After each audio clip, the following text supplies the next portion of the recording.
ಸ್ನೇಹಿತರೆ ನಮಸ್ಕಾರ. ನಾನು ಬಸವಣ್ಣಪ್ಪ ಕಂಬಾರ್. ನನ್ನ ಚಾನಲ್ಗೆ ತಮಗೆಲ್ಲರಿಗೂ ಸುಸ್ವಾಗತ. ಇವತ್ತು ಗ್ರಾಮ ಆಡಳಿತಾಧಿಕಾರಿ 2024 ಅರ್ಜಿಗಳನ್ನು ಈಗಾಗಲೇ ಕರೆಯಲಾಗಿತ್ತು.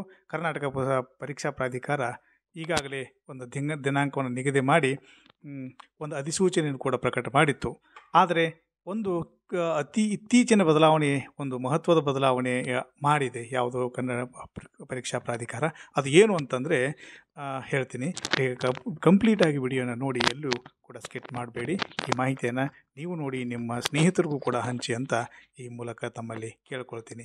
ಏನೊಂದು ಹೊಸ ಅಪ್ಡೇಟು, ಏನೊಂದು ಹೊಸ ಬದಲಾವಣೆ, ಮುಖ್ಯವಾದ ಬದಲಾವಣೆ ಏನಾಗಿದೆ ಅಂತಂದರೆ ಕರ್ನಾಟಕ ಪರೀಕ್ಷಾ ಕೇಂದ್ರವು ದಿನಾಂಕ 7/3/2024 ತಾರೀಕಿನ ದಿವಸ ಒಂದು ವಿಶೇಷವಾದ ಮತ್ತು ಮಹತ್ವವಾದಂಥ ಒಂದು ಅಧಿಸೂಚನೆಯನ್ನು ಪ್ರಕಟ ಮಾಡಿದೆ. ಅದು ಏನಪ್ಪ ಅಂತಂತಂದರೆ, ಕರ್ನಾಟಕ ಸರ್ಕಾರ ಕಂದಾಯ ಇಲಾಖೆಯಲ್ಲಿ ಖಾಲಿ ಇರತಕ್ಕಂಥ ಉಳಿಕೆ ಮೂಲ ವೃಂದ ಹಾಗೂ ಕಲ್ಯಾಣ ಕರ್ನಾಟಕ ವೃಂದದಲ್ಲಿರೋ ಒಟ್ಟು 1,000 ಗ್ರಾಮ್ಯ ಆಡಳಿತ ಅಧಿಕಾರಿ ಹುದ್ದೆಗಳಿಗೆ ನೇರ ನೇಮಕಾತಿ ಮೂಲಕವಾಗಿ ಕರ್ನಾಟಕ ಪರೀಕ್ಷಾ ಪ್ರಾಧಿಕಾರದಿಂದ ಆನ್ಲೈನ್ ಮೂಲಕ ಅರ್ಜಿಗಳನ್ನು ಕರೆಯಲಾಗಿತ್ತು. ಅದಕ್ಕಾಗಿ ದಿನಾಂಕವನ್ನು ಕೂಡ ನಿಗದಿ ಮಾಡಲಾಗಿತ್ತು. ಜೊತೆಗೆ ಒಂದು ಲಿಂಕನ್ನು ಕೂಡ ಅವರು 4ನೇ ತಾರೀಕಿನ ದಿನ ಅಪ್ಲೈ ಮಾಡೋದಕ್ಕೆ ಬಿಟ್ಟಿದ್ದರು. ಸರಿ, 4 ತಾರೀಕು ಮುಗಿದು ಹೋಯಿತು, ಲಿಂಕನ್ನು ಕೂಡ ಬಿಟ್ಟಿದ್ದರು. ಆದರೆ ಇತ್ತೀಚಿನ ಬೆಳವಣಿಗೆ ಏನು ಅಂತಂದರೆ, ಮುಖ್ಯವಾದ ಬೆಳವಣಿಗೆ ಏನು ಅಂತಂತಂದರೆ, ಅವರು ಒಂದು ಪ್ರಕಟಣೆಯನ್ನು ಇಲ್ಲಿ ಹೊರಡಿಸಿದ್ದಾರೆ. ಅದೇನು ಪ್ರಕಟಣೆ ಅಂತಂದರೆ, ನೇಮಕಾತಿಗಾಗಿ ತಾವೇನು ಅಪ್ಲೈ ಮಾಡ್ತಿದ್ದೀರಿ ಆ ಅಪ್ಲೈ ಮಾಡುವಂತಹ ಅರ್ಜಿಗಳನ್ನು ತಾತ್ಕಾಲಿಕವಾಗಿ ಏನು ಮಾಡಿದ್ದಾರೆ ಅಂತಂದರೆ, ಅದನ್ನು ತಡೆ ಹಿಡಿಯಲಾಗಿಲ್ಲ, ಮುಂದೂಡಲಾಗಿದೆ. ಯಾಕೆ ಮುಂದೂಡಲಾಗಿದೆ, ಏನು ಕಾರಣ ಅಂತ ನೀವು ಕೇಳಬಹುದು. ಹೌದು, ಇದು ಬಹಳ ಮುಖ್ಯವಾದ ವಿಷಯ ಮತ್ತು ಎಲ್ಲರಿಗೂ ಗೊತ್ತಿರಲೇಬೇಕಾಗಿರ್ತಕ್ಕಂಥ ವಿಷಯ ಆಗಿದೆ. ನೀವು ಅರ್ಜಿ ಹಾಕಕ್ಕೆ ಹೋಗ್ತಿದ್ರಿ, ಅದರ ಅರ್ಜಿ ಯಾಕೋ ಅದು ಸರಿ ಹೋಗ್ತಿಲ್ಲ ಅಥವಾ ಅರ್ಜಿನೇ ಹೋಗ್ತಾ ಇಲ್ಲ, ಈಗ ಏನೋ ಇನ್ನೊಂದು ಮತ್ತೊಂದು ಆಗ್ತಾನೆ ಇರ್ತದೆ. ಅದಕ್ಕೆ ಕಾರಣ ಏನು ಅಂತಂದರೆ, ಅದನ್ನು ಸ್ಪಷ್ಟೀಕರಣವನ್ನು ಈ ಕರ್ನಾಟಕ ಪರೀಕ್ಷಾ ಪ್ರಾಧಿಕಾರ ಈಗ ನೀಡಿದೆ. ಏನು ಅಂತಂದರೆ ಹೇಳ್ತೀನಿ ನೋಡಿ, ಕ್ಲಿಯರ್ ಕಟ್ಟಾಗಿ ನೋಡಿ, ಒಂದು ಸಾರಿ ಗಮನವಿಟ್ಟು ಆಲಿಸಿಬಿಡಿ. ಏನು ಅಂತಂದರೆ ಅವ್ರದ್ದು ಈಗಾಗಲೇ in view of the payment integral interface is being under process, submission of the application through online is temporarily postponed ಅಂತ ಹೇಳಿದ್ದಾರೆ. ಏನಂತಂದರೆ, candidates are advise to keep the visiting KE website for the latest updates ಅಂತ ಹೇಳಿದ್ದಾರೆ. ಏನಾಗಿದೆ ಅಂತಂದರೆ, ನೀವು ಶುಲ್ಕ ಪಾವತಿ ಮಾಡ್ತಿರಲ್ಲ, ಶುಲ್ಕ ಪಾವತಿ ಮಾಡುವಂತಹ ಇಂಟರ್ಫೇಸನ್ನು ಸಿದ್ಧಪಡಿಸುವ ಈ ಪ್ರಕ್ರಿಯೆ ಚಾಲ್ತಿಯಲ್ಲಿ ಇದೆ. ಆದ್ದರಿಂದ ಆನ್ಲೈನ್ ಮೂಲಕ ಅರ್ಜಿಯನ್ನು ಸಲ್ಲಿಸುವ ಪ್ರಕ್ರಿಯೆಯನ್ನು ಸದ್ಯಕ್ಕೆ ತಾತ್ಕಾಲಿಕವಾಗಿ ಮುಂದೂಡಲಾಗಿದೆ. ಇದಕ್ಕೆ ಹೆಚ್ಚಿನ ಮಾಹಿತಿಗಾಗಿ ನೀವು ಈ ವೆಬ್ಸೈಟ್ಗಳನ್ನು ಭೇಟಿ ಕೊಡ್ರಿ ಅಂತಲೂ ಹೇಳಿದ್ದಾರೆ. ಅಂದರೆ ಯಾಕೆಂದರೆ ಒಂದೇ ಬಾರಿಗೆ ಸಾವಿರ ಗಟ್ಟಲೆ ಅಭ್ಯರ್ಥಿಗಳು ಏನು ಮಾಡ್ತಿರ್ತಾರೆ ಅಂತ ಅರ್ಜಿಯನ್ನು ಹಾಕ್ತಾ ಇರ್ತಾರೆ.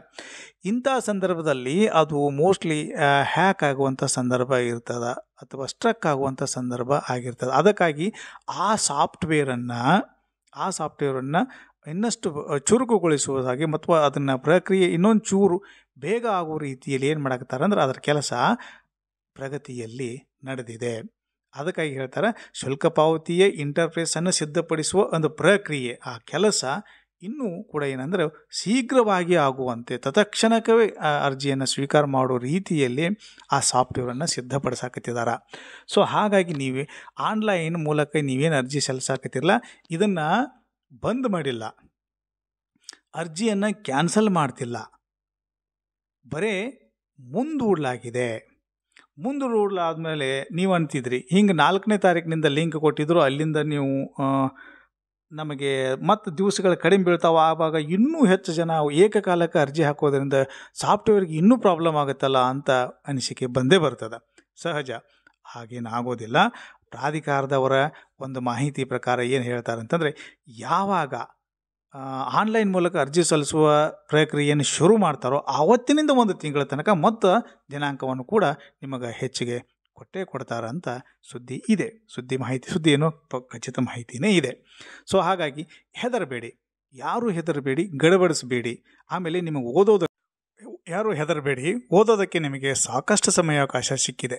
ಈ ಓದಿಗೆ ಅನುಕೂಲ ಕೂಡ ಆಗುತ್ತೆ ನಿಮಗೆ. ಏನು ಮಾಡಿ, ಎಲ್ಲರೂ ಕೂಡ ಆ ಮಾಹಿತಿಯನ್ನು ನಿಮಗೆ ಲಿಂಕ್ಗಳನ್ನು ಮತ್ತೆ ಅದನ್ನು ಈ ಕರ್ನಾಟಕ ಪರೀಕ್ಷಾ ಪ್ರಾಧಿಕಾರ ಅನೌನ್ಸ್ ಮಾಡ್ತದೆ.